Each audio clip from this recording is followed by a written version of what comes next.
You're in a meeting, someone pitches an idea, and your gut says, nope, that's not it. That's wrong. And then your voice follows suit, and you say, nope, that won't work. That's wrong. But pause. What they said, was it wrong? Maybe it was just early, or maybe it was missing a bit of context. This reminds me of my favorite science fiction and science writer, Isaac Asimov, and an essay he wrote, The Relativity of Wrong. You might be right, just not yet. So we treat wrong like a light switch. We treat it binary. There's something right and there's something wrong. But real rightness and wrongness, it's a bit messier. Asimov had a better take on it. He called it the relativity of wrong. Let's talk about the flat Earth, right?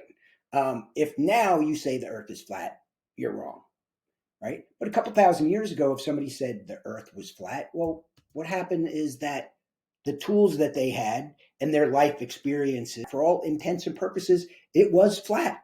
And then what happened is we got better tools and better experiences, and we realized that the Earth was round. And so we became more right or less wrong. However, we still weren't right until even more recent, where we had more accurate tools and the ability to really measure the Earth. We realized, well, it's kind of flattened, at the poles. So each step was wrong-ish, right? Until we got right-er, or what we believe now is to be correct. All right, so let's take the spelling of sugar. If I was going to tell you, hey, sugar is S-U-G-A-R, you'd be like, oh yeah, that's right.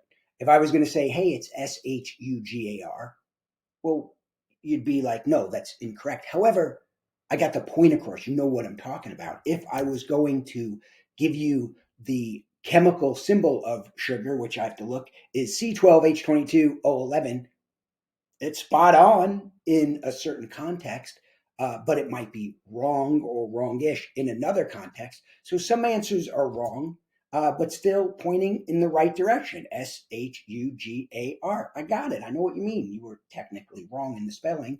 So maybe that bad idea, it wasn't the right answer, but it might be a bridge to that right answer.